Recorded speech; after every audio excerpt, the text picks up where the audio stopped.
आए कली में करतार धरे मनुज अवतार आए कली में अवतार। बोलो जय जयकार, बोलो जय जयकार। सतगुर ते हो राम की, स्वामी ते हो राम की। धरे मनुज अवतार आए कली में करतार, धरे मनुज अवतार आए कली में करतार। बोलो जय जयकार, बोलो सतगुर देव राम की, स्वामी देव राम की। अपने जीवन को तपसी बनाया, अपने जीवन को तपसी बनाया, अपने जीवन को तपसी बनाया, अपने जीवन को तपसी बनाया। सत्य मार्ग में सबको लगाया, सत्य मार्ग में सबको लगाया। हरि ज्ञान गज कार भगे संशय सियार, हरि ज्ञान गज कार भगे संशय सियार। बोलो जय जयकार, बोलो जय जयकार। सतगुर देव राम की, स्वामी देव राम की। धरे मनुष्य अवतार आए कली में करतार, धरे मनुष्य अवतार आए कली में करतार। बोलो जय जयकार, बोलो जय जयकार। सतगुर देव राम की, स्वामी देव राम की। वचन मीठे सर्व को सुनाया, वचन मीठे सर्व को सुनाया। छल झूठ कपट को हटाया, वचन मीठे सर्व को हटाया।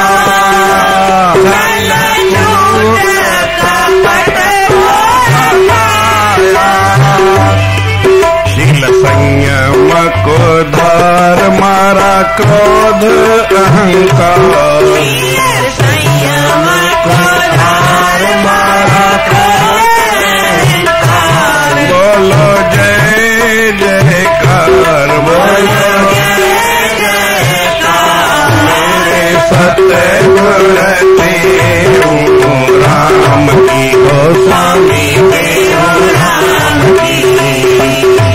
धरे मनुष्य अवतार आए कली में करतार, धरे मनुष्य अवतार आए कली में करतार। बोलो जय जयकार, बोलो जय जयकार। मेरे सतगुर देव राम की, स्वामी देव राम की। सतगुर देव राम, स्वामी देव राम की। प्रेम से बोलो श्री राम। सतनाम साक्षी, सतनाम सतनाम साक्षी, सतनाम सतनाम साक्षी, सतनाम साक्षी। परम आदरणीय सतगुरु महाराज उनके स्वरूप में बैठे हुए पूजने योग्य हमारे संत महात्मा एवं गुणीजन मंडल और सतगुरु देव के स्वरूप में बैठी हुई सतगुरुदेव की प्यारी भागों वाली साथ संगत, प्रेम से बोलो श्री राम। श्री राम। हमारे गुरु महाराज ने चाहे कितने जन्मों से तपस्या की हो, लेकिन हर जन्म में ABCD तो पढ़नी पड़ती है। तो पहले इस भजन में लिखा है, अपने जीवन को तपसी बनाया। भगवान कहते हैं कि मैं अर्जुन तुमको एक ज्ञान सुनाता हूं, जो तपस का है ना हो उसको नहीं सुनाना। तो पहले गुरु महाराज ने कहा अपने को योग्य बनाया, तपस्वी बनाया। जब तपस्या करना ये शुरू की सीढ़ी है। कोई भी काम करो तो सबसे पहले थोड़ा सा तप करना पड़ता है। तप करना माना अपने शरीर को व्यवस्थित करना पड़ता है। व्यवस्था के अंदर चलना, कायदे के अंदर चलना, ये पहले तप है। तो ज्ञानवान कितना भी बड़ा क्यों न हो, लेकिन तपस्या उसका मूल सिद्धांत होती है। प्रारंभ की सीढ़ी है, शुरू की सीढ़ी है। इससे ही आदमी आगे बढ़ सकता है। जब सृष्टि पैदा हुई, प्रेम से बोलो श्री राम। श्री राम। ब्रह्मा जी पैदा हुए, इधर उधर ढूंढने लगे मुझे किसने पैदा किया है। कमल के फूल के ऊपर बैठे थे, विचार किया, आकाशवाणी हुई, एक खंभा प्रकट हुआ कि मैंने तुमको किया है पैदा। बोले तुम कौन हो? तुमको तो हमने बाद में देखा है। बोले नहीं, मैंने तुमको पैदा किया, तुम मेरा अंत लगाओ। तो विष्णु भगवान नीचे की ओर और ब्रह्मा जी ऊपर की ओर गए, लेकिन दोनों को पता लगा नहीं कौन है क्या है। वो भगवान शिव का ऐसा शिवलिंग था, वो इतना लंबा खड़ा हो गया। उसके बाद बोले कि क्यों पैदा किया है? बोले तुमको सृष्टि बनाने के लिए पैदा किया है, सृष्टि की रचना करो। तो विष्णु भगवान ने कहा मैं क्या करूं? बोले तुम पालना करना, मैं संहार करूंगा। तो ब्रह्मा को सृष्टि जब पैदा करने के लिए कहा गया तो उसने सोचा मैं करूं, तो उससे सृष्टि पैदा नहीं हुई। बोले क्या करें, सृष्टि तो पैदा नहीं होती है। पूछा कि देव सृष्टि हमसे पैदा नहीं हो सकती है। बोले कोई बात नहीं, पहले तुम तपस्या करो। तप बल रचे ऊपर पंच वेदा, हरे राम। तप बल रचे ऊपर पंच वेदा, तप बल विष्णु सकल जगत त्राता, तप बल विष्णु सकल जगत त्राता, तप बल शंभु, तप बल शंभु करहि संहार, तप बल शंभु, तप बल शंभु करहि संहार, तप बल शेष महीधर धारा, तप बल शेष महीधर धारा। भगवान ने ब्रह्मा से कहा कि तुम सृष्टि की पैदा करो, नहीं कर सके। बोले तुम तपस्या करो। विष्णु कहा कि अब सृष्टि पैदा हो गई, तुम इसकी पालना करो। पालना नहीं हो सकी। बोले आप भी तपस्या करो। भगवान शिव ने कहा कि मैं संहार करता हूं, तो वो भी नहीं कर सका। बोले कैसे करे? बोले जो रास्ता इनको बताया वही करना पड़ेगा। उन्होंने तपस्या की और शेष को भगवान कहते हैं कि तुम पृथ्वी को धारण करो। शेष ने कहा मैं कोई घोड़ा हूं, गधा हूं, बैल हूं, इस पृथ्वी को धारण करूं। भगवान का हुक्म है, क्या करूं? बोले कितने दिन धारण करना है? ये कोई पूछने का सवाल है? ये कोई विचार की बात है? पिता कहे बेटा ये काम करना तो कितने दिन करना है? बोले श्वास है ना, कब तक लेनी है बताओ? आपको श्वास लेना है कि नहीं? सांस लेते ना आप सारे, कभी थके नहीं है? 40 साल, 50 साल, 60 साल, 70 साल, 80 साल हो गए हैं, कभी तो बंद करो। कितने समय तक सांस लोगे जी बताओ? बोले महाराज सांस तो लेते ही रहना पड़ेगा, नहीं तो मर जाएंगे। बोले कि यही भगवान ने एक तरकीब लगाई कि मैं शेष को क्या जवाब दूं। बोले देखो तुम एक काम करो, मेरा नाम रोज नया रखो, पुराना नहीं, वो ही नहीं। और उनके शेष भगवान के कितने मुख हैं जी? 1000 मुख है। तो मैंने 10 की गिनती बताया था तो कितने लाखों, उसमें ही 5-10 हजार साल हो जाते हैं 10 में, और 11 हो तो उसका 20-25 हजार हो जाएगा, है ना? और चलते जाओ कितना, तो ये कभी समाप्त होने वाला, 1000 तक पहुंचना है, गिनती घुमाओ। भगवान ने कहा कि ऐसा ही काम करते हैं कि जब तक ये श्वास लेता रहे तब तक पृथ्वी उठाता रहे। लेकिन कहा ऐसे नहीं, बोले देखो आज तुम मेरे नाम रखो,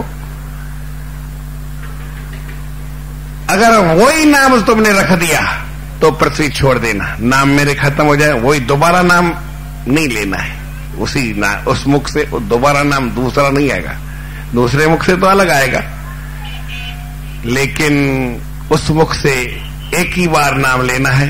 तो आज तक वो पृथ्वी चल रही है, कितना चलेगी तो मैं हिसाब लगाऊंगा कि कितने साल तक चलेगी। अभी 2 अरब साल हो गए हैं, वो उठा के खड़ाई है, उठाए रखी है उसने, पर उसने धारण नहीं कर सका तो कैसे किया? उसने भी तपस्या की। बिना तपस्या के किसी को भी कुछ मिलने वाला नहीं है, तपस्या ही सबका मूल है, परंतु तपस्या पहली सीढ़ी है, ये आखिरी सीढ़ी नहीं है। इसलिए भगवान श्री कृष्ण गीता में कहते हैं तपस्वी भ्यो धिको योगी, ज्ञानी भ्योपि मतोधिक है, कर्मी भ्यश्चाधिको योगी, तस्मात् योगी भवार्जुन। अर्जुन तू योगी बन जा। तपस्या करते करते करते अपनी मंजिल है योग तक, जुड़ने तक। तपस्या करो परमात्मा से मिलने के लिए, और परमात्मा से मिलने तक आपको तपस्या करनी है, और मिलने के मिल गए तब भी तपस्या वही है, उस तपस्या का फल है आप योगी बन जाएंगे। तो हमारे गुरु महाराज कैसे थे? कर्म योग को खूब कायम योगी बने, पर कब?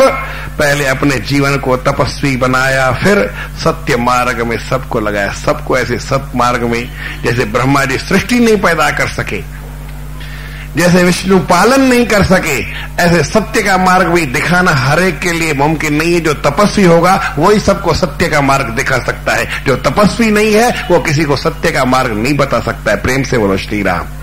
दीपक जैसे जान जैसे जान जलाई, जान जला कर ज्योति बनाई, जान जला कर ज्योति बनाई, पंथ दिखलाया था मनुष्य बन आया था, उसने दिखलाया मनुष्य बन आया था। राम गुरुदेव मनुष्य बन आया था, मनुष्य बन आया।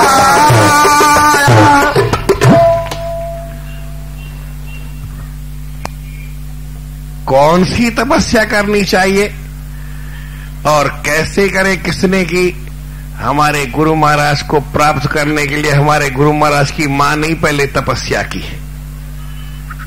संत आए, उनकी सेवा की, उनको भोजन खिलाया, उनकी सच्ची भावना से सेवा की, उनसे वरदान लिया, और वरदान लेने के बाद 40 दिन का व्रत रखा, और तब जाकर के उसको गुरु महाराज के पुत्र रूप में प्राप्ति हुई। जीवन में तपस्या बड़ा भारी अंग है, लेकिन तपस्या सच्ची कौन सी है? तो हमारे गुरु महाराज, सच बराबर तप नहीं, झूठ बराबर पाप, जिसके हृदय सच बसे उसके हृदय आप। सत्य बोलना, ये बड़ी बात। सत्य का मार्ग सबको दिखाया। तपस्या मैं करता हूं, आप भी करो। ये तपस्या नहीं है कि हम एक पैर पे खड़े हो जाए, उसको हठ योग कहते हैं। उसको तपस्या कहते हैं, लेकिन उसका नाम है हठ योग।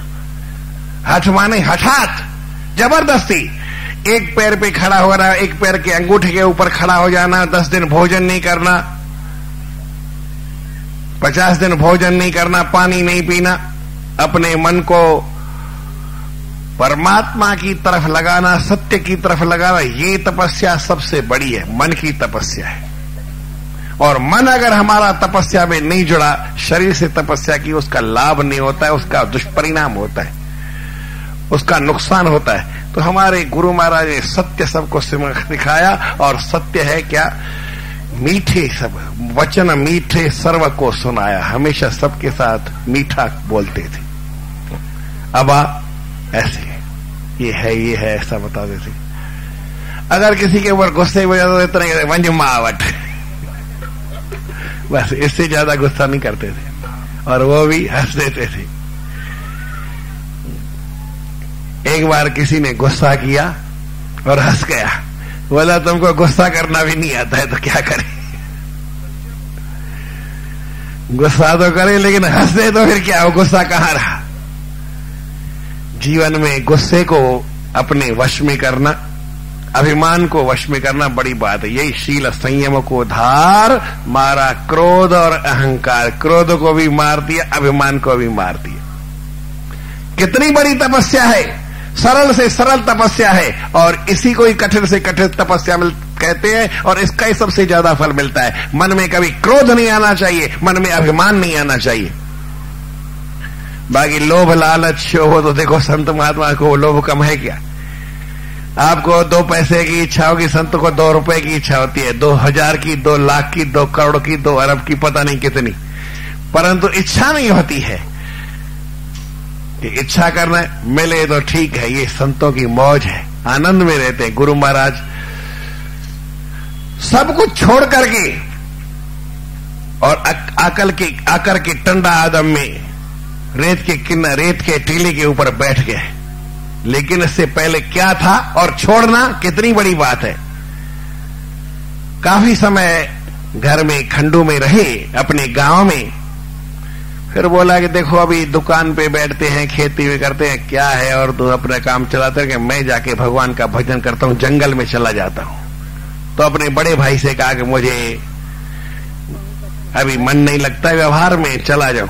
बोले कर्जा सर के ऊपर कौन उतारेगा? 3000 का कर्जा है। कब था? तब की बात है। हो न हो समझो आप 20 या 22 की बात होगी, 1920, आज से 85 साल पहले की बात है। तब क्या रेट था, और तब 3000 का कर्जा कितनी बड़ी बात है। 3000 तो बहुत होता था, 1000 का 500 किसी के पास को 7 पीढ़ी का शाहूकार बोलते थे। बोले कर्जा कौन उतारेगा, इतना ठेका लिया है, नहीं तो फिर मर जाएंगे। बोले ये बात सही है, कर्जा मैं उतारूंगा। और फिर बोले कल से मैं खेत पर जाता हूं।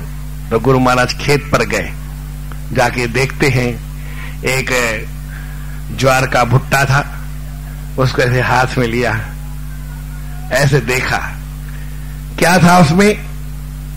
खील थी, ऊपर था छिलका था, लेकिन अंदर से माल नहीं था, पोला था। बोले दाना तो है, पोला है। ऐसे देख करके और जाके बैठ गए अपने तारे में, परमात्मा की प्रार्थना करने लगे। दूसरे जो किसान थे, ठेके पे लिया था तो किसान तो दूसरे थे, जो काम वाले थे, कामदार थे, आए, क्योंकि पहले भी स्वामी जी आए थे गुरु महाराज, तो उनके साथ बैठ करके वो गाते थे। तो उनके साथ कोई तानपुरा, कोई क्या से साज लेकर के गाने बैठ जाते थे। बोले नहीं, आप जाकर के संभाल करो खेत की, मैं यहां अकेला बैठा हूं, आप सारे खेत की संभाल करो, अपने अपने काम में लग जाओ, मैं यहां बैठा हूं। बैठे रहे और भगवान का भजन किया। 7 दिन तक खेत में गए। उनके भाई ने सोचा तो मैं खेत में जाके देखूं क्या बात है। चुप करे हुए। खेत में 7 दिन गए, जाते हैं कि नहीं, पहले तो बैठते ही नहीं थे, अब जाके देखे, अब अपने अकेले नहीं गए, बोले कि आज खेत पे मैं जाऊंगा, आप दुकान पे जाना आज से। बोले ठीक है। दुकान पे चले गए और भाई उनके जो वो खेत पे गए। अब 7 दिन के अंदर थोड़ा परिवर्तन हो गया। जाके देखा, कमाल है, वो जो पुराने भुट्टे थे जिनमें दाना नहीं था, केवल छिलका छिलका था, वो तो गिर गए। नए भुट्टे पर वो मजबूत है, ठोस है, दाना है लेकिन भारी दाना है। आपको याद होना चाहिए, ज्वार या बाजरा या गेहूं, इसका दाना भारी हो तो अच्छा है, लेकिन चावल का दाना हल्का हो तो अच्छा है, पतला हो तो अच्छा है, ऐसा है ना, लंबा होता है, जिसको अनाज की पहचान है। बोले अब तो इसमें फायदा ही होगा, क्यों किसान है वो तो एक बार देखने से मालूम पड़ जाता कि ये भुट्टा कैसा निकलेगा खेत खाली। बोले पता, ये तो कमाल है। और इधर दुकान पे जाके देखा, 2-3 दिन दुकान पे गए, फिर बोले दुकान पे देखा था माल सारा भरा हुआ है। बोले पता नहीं ये कोई शक्ति है, कोई कमाल है, पहले क्या भुट्टा था अब क्या भुट्टा है, और दुकान पहले ऐसा चलता था अब कैसा चलता है, इसमें इतना माल भरा है। तो पूछा ये माल कहां से, उधार से लाए हो? बोले नहीं, किसी को लेना भी नहीं है और किसी को नहीं लेना, न देना मगन रहना, किसी के लेना देना नहीं है, सब उधार पे नहीं, कैश पे माल आया है, रोकड़ पे माल आया है। बोले दुकान भी भरा हुआ है, इतना लाभ है। घूम करके आके स्वामी जी को नमस्कार करने लगे, एकदम से पीछे हट गए। तुम मेरे बड़े भाई हो, ये क्या करते हो? बोले नहीं, तुम कोई शक्ति हो, मुझे माफ करना, मैंने तुमको कम ज्यादा। बोले नहीं, आप मेरे भाई, बड़े भाई हो, आपने मुझे अच्छा कहा, मुझे समझाने के लिए कहा है, कोई बात नहीं। खेत में कहते हैं कि सारा कर्जा तो उतर गया, लेकिन उससे 1000-2000 के 500 बचा, जो नुकसान पड़ने वाला था नुकसान सारा पूरा कर दिया। बोले अब जाऊं? बोले अभी वो खरीफ की फसल है, खरबूजे की खेती है, वो निकालने पड़ेंगे, वो कैसे? ठीक है, वो भी पूरी करके जाते, वो भी पूरा किया।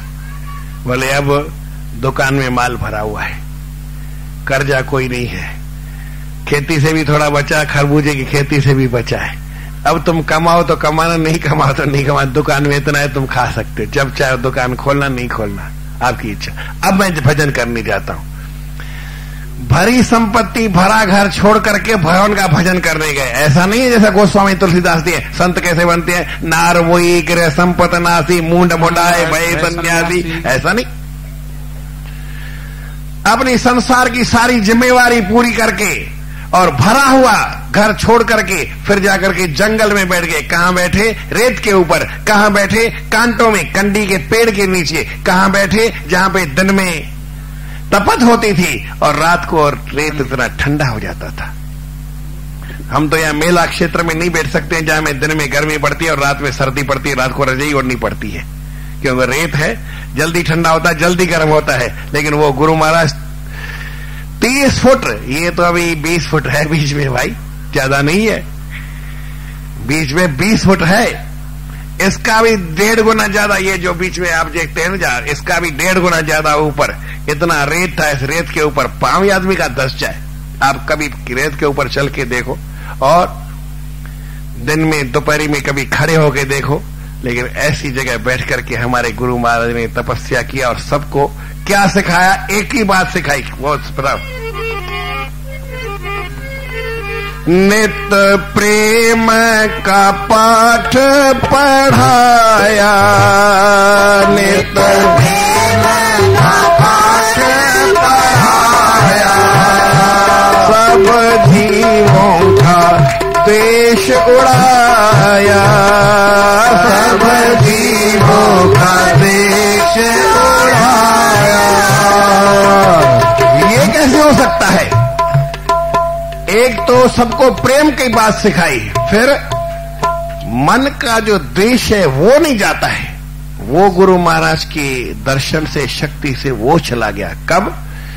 योग शास्त्र के अंदर पतंजलि महाराज लिखते हैं कि अहिंसा प्रतिष्ठायाम तत्सन्निधौ वैर त्याग है।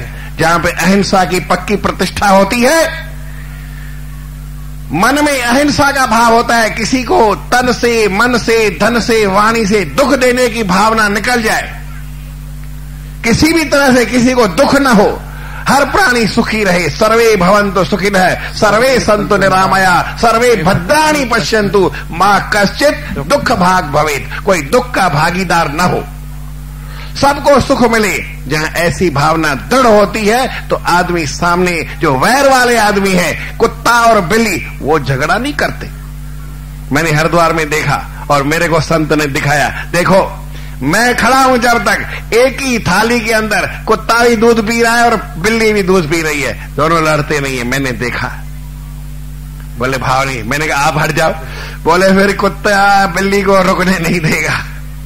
हमारे संत अर्जुन प्रकाश जी थे हरिद्वार में, वो बड़े प्रेम से इनकी पशु पक्षियों की सेवा करते थे। बोले मैं खड़ा हूं, आप भी मेरे साथ खड़े हो। एक बार वो बता रहे थे, जब बैठे थे अकेले हरिद्वार में तो खाली था, बैठा, एक दूसरे की बातें सुनी। बोले कि मैं भी जयपुर में था, तब वो संत अर्जुन प्रकाश जी बता रहे थे, मैं जयपुर में था तो एक संत मेरे पास आए, तो मैंने संत को कहा देखो ये जितने पक्षी बैठे हैं ना पेड़ के ऊपर, मैं कहूंगा इनको इशारा करूंगा तो सारे नीचे आ जाएंगे, इधर आके बैठ जाएंगे, नीचे बैठेंगे, उड़ेंगे नहीं। बोले ऐसा कैसे हो सकता है? बोले हाँ, कहो तो दिखाऊं। तो उसने जेब से रुमाल निकाला, ऐसे रुमाल नीचे किया तो सारे पक्षी नीचे आके बैठ गए। क्या कमाल है, कितनी बड़ी बात है। पर मन में वैर न रहे, इतनी भावना हमें पवित्र बनाएगी। कैसे बनाएंगे? गुरु महाराज ने कैसे बनाई?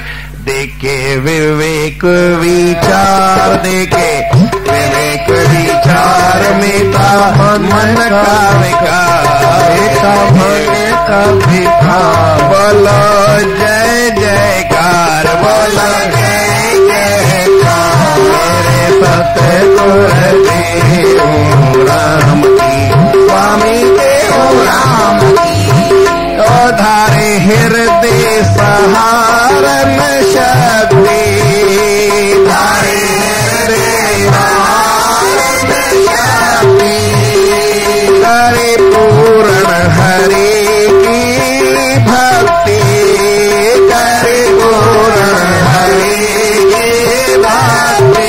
हृदय में सहन शक्ति को धारण किया। गुरु महाराज से पूछा गया कि महाराज जी हम संसार में कैसे रहें, कोई तरीका बताओ। बोले बेटा एक ही तरीका है, सहन करो। जो आदमी यत्र वाक्च तत्र सहंच, जहां वाणी की सत्यता होती है वहां सहन शक्ति होती है। सच्चा आदमी सहन करता है। आप इतने माताएं बैठी हैं सोना पहनते हैं, भाई लोग भी सोना पहनते हैं। बताओ सोने को कितनी बार तपाया जाता है और तपाने से उसका फल क्या निकलता है, किसी को मालूम है? सोने को तपाते हैं आग में, और आग ने के जितनी बार तपाते उतना उसमें निखार ज्यादा, उतनी उसमें चमक ज्यादा आती है। चांदी को क्यों नहीं तपाते? लोहे को क्यों नहीं तपाते? अरे उसमें सहन करने की शक्ति नहीं, लोहे को तपाते तो वो मुड़ जाएगा, लेकिन सोने को तपाने से उसका निखार बढ़ता है। तपाने से तो लोहा भी अच्छा होता है, मुड़ के सही बन जाता है, परंतु वो कठोर का कठोर रहता है। लेकिन सोना, उसको जितना तपाओगे उतनी उसमें निखार आएगी। तो जो सच्चा आदमी होता है वो सहन करता है उतना, जैसा सोना तपता है उसी तरह से सूर्य तपता है, इसी तरह से जो सच्चा आदमी है उसको सहन शक्ति करनी पड़ेगी। धारी हृदय सहारण शक्ति, करी पूर्ण हरि की भक्ति, परमात्मा की पूर्ण भक्ति की। हरिदास हर बार जाऊं बल्ले बल्ले हार, हरिदास हर बार जाऊं बल्ले बल्ले हार। बोलो जय जयकार, बोलो सत्य गुरु देव राम की, स्वामी देव राम की। हरे मनुष्य अवतार आए, कल में करतार आए।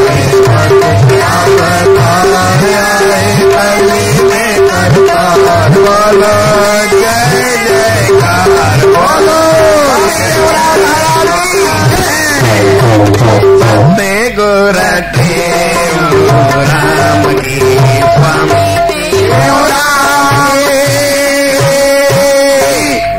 00 पूरा है। हाँ भाई नया मुझे भजन केर चाहूँ भाई। ए भाई देखो ए हवा आए आए हवा ना पोत दे जाए मुझे सत्य गोरा के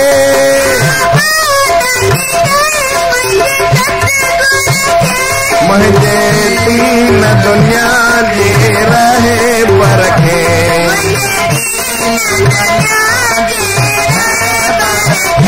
किथे किथे वसे थो अमरा पर जो साईं किथे